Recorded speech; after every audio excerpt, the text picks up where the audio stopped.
All right, a quick announcement. So I have a book coming out August 1st. It is a mystery novel. And if you have any interest in that book at all, you should sign up for my newsletter at danielpoppie.com/newsletter. And you'll be able to get more information on that book through there. All right, that is the end of my announcement. Again, sign up at my newsletter, danielpoppie.com/newsletter. Everything in writing follows a logical sequence, and that includes editing. And that's what we're going to be talking about today.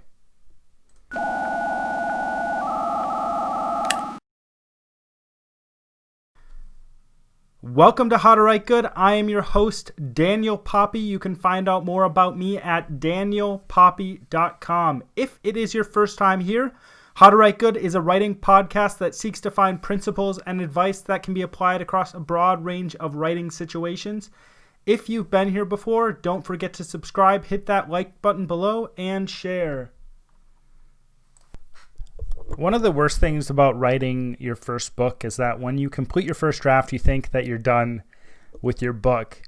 And it's actually the case that the first draft is one of the shortest parts of writing. At least that's what I'm noticing. The first draft doesn't take that long in reality. And then when you get to the next part, the editing portion, that is when your real work begins, because writing a first draft is kind of like finding which block of granite you're going to chisel a statue out of. And the process of editing is the actual chiseling.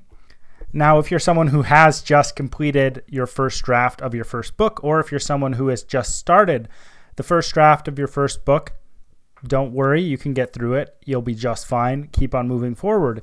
And don't even start to think about editing until you get done with that first draft, because it looks like it's a mountain too high to climb, but there's a lot of people who have climbed Everest, and writing a single book is a lot smaller than climbing Everest, so don't worry about it. And you don't have the risk of dying when you get to the summit. Now it's time for edits, revisions, rewrites, etc. Okay? And when I talk about the idea of edits, I mean all of these different things. When I say edits, I mean revisions, I mean rewrites, I mean changing your book completely. So if you are wondering what I mean when I say edit, understand the word edit very broadly, because if I'm going to talk about the specifics of the grammar or the specifics of the content, I'll use the term copy edit or content edit. So the process of editing follows logic just like every other part of writing. And if you want to take anything away from this episode, think of editing like this. You're looking at your book more broadly, and you're slowly getting narrower and narrower in scope until you're dealing with the tiny little specifics of your book. Another way you could say this is you're looking at all the big things in your book, the big important things in your book, and then you're getting more and more and more detailed until you're taking care of those things that don't matter as much. So when you start editing your book, you'll want to do an initial read-through. The reason you do an initial read-through is you need to get a sense of how the book feels as it is right after your first draft has been written, or a couple weeks after your first draft has been written. When you do that initial read-through is up to you, and I know people have different preferences, so don't worry if you're doing it at a different time than another person. But I say that you should read through the book, and the reason why I say you shouldn't start editing the book is you don't understand the whole scope of the book yet. It might be the case that you just finished writing it, and writing it may feel a bit different than the actual reading of the book. You may have thought that something worked really well when you're writing the book, but when you read it and you step back away from your writing, you may find that thing doesn't work at all and you need to change it.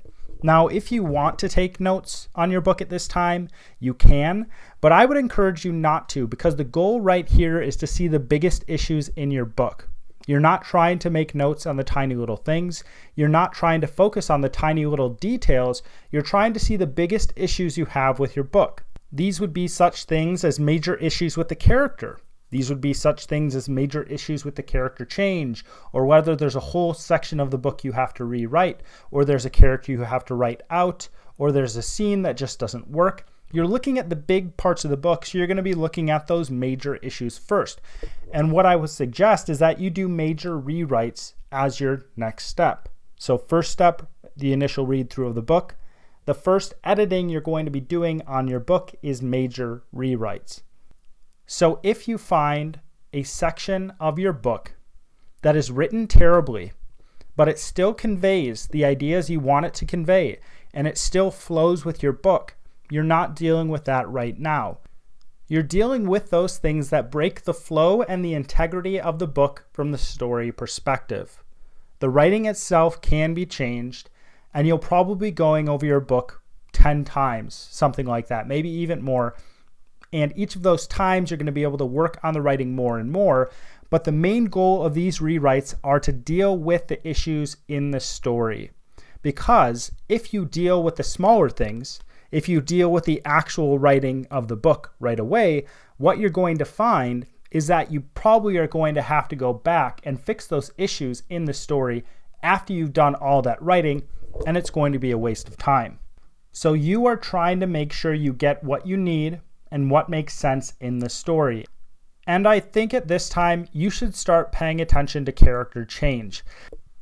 Now, you're not going to be able to fix every little detail in relation to your character and character change, but it gets you moving in that direction.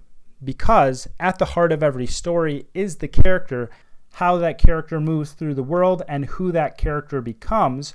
So as you move through editing your story, you want to be pointing yourself in that direction. If you are doing editing and you're not pointing yourself in that direction, you may come up with great ideas, you may do great writing, you may do great editing that connects back to that point, but you're not going to be sure unless you're connecting to that point consciously. After you have taken on the major issues in the story, after you've done your rewrites, made your major revisions, decided on certain things with characters, pulled characters out of the story, put different characters into the story, pulled out scenes, etc., then you're going to be checking to make sure your story flows. This is going to be the next step, and this is going to be going through the book and making sure every part of your story still fits together. And if your story isn't flowing, you're going to go back to the step before, and you're going to keep on going through your story until you make your story flow together.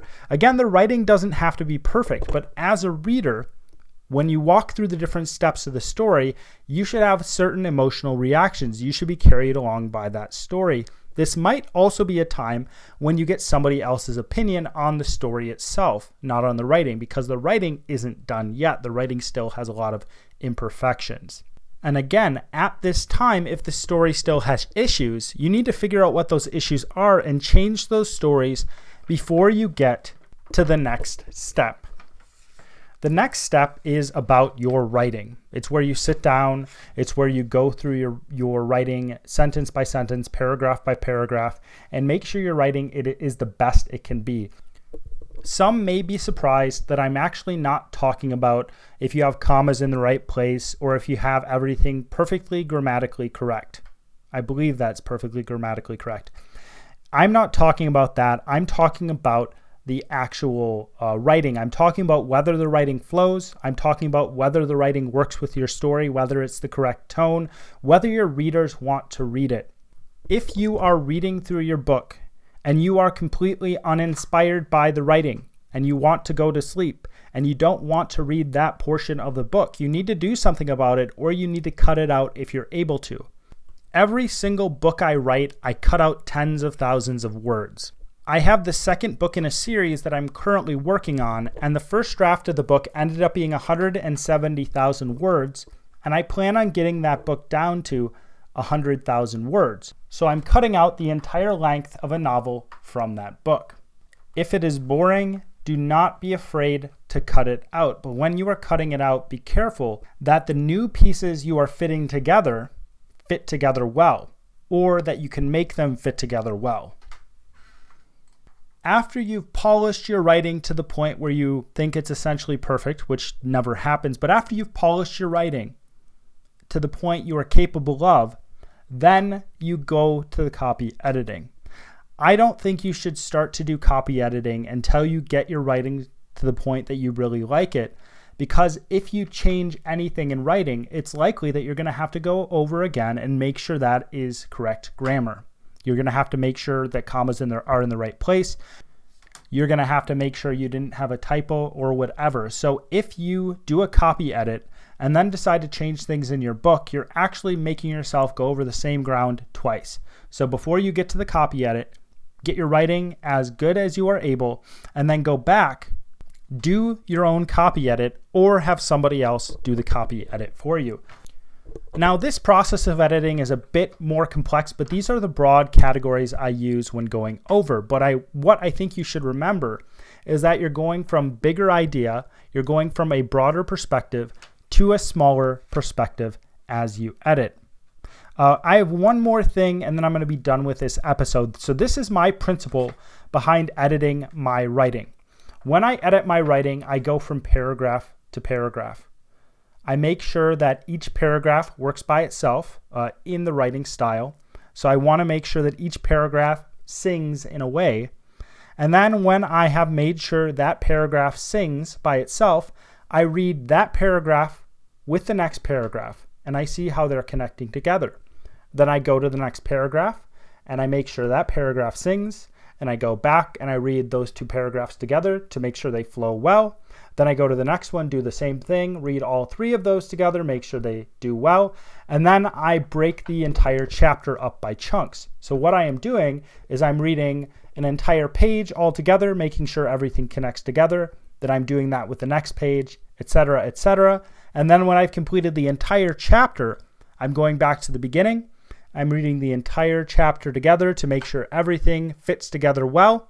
And when I've done that with the entire book, I'll read through the entire book to make sure everything fits together well. And if I am lucky or good enough at what I'm doing, I will read through that book that final time, and I won't see any issue with the flow of the story or the characters or any scenes. Now, the reason why I go over things again and again and again, and I connect things together as I go over them, meaning that I read a paragraph by itself, then in the context of the paragraphs around it, then I read those paragraphs in context, etc. The reason why I do this is because a book is one large piece of art. And if it doesn't fit together, there's an issue somewhere with the book. So the book needs to be cohesive. It needs to stick together. And by reading it in context, by reading each section of the book in context, and finally the book as a whole, I can see whether that book is sticking together in the writing style, in the storytelling, with the characters and all the different parts. If you enjoyed this, you're probably wondering how you can support me. Well, you can actually do two simple things. Follow the first link below to grab a copy of my book, and then follow the second link and sign up for my newsletter. It's that simple. Those two things will mean the world to me and give me more time to write books and create content for you. As always, my name is Daniel Poppie, and this is How to Write Good.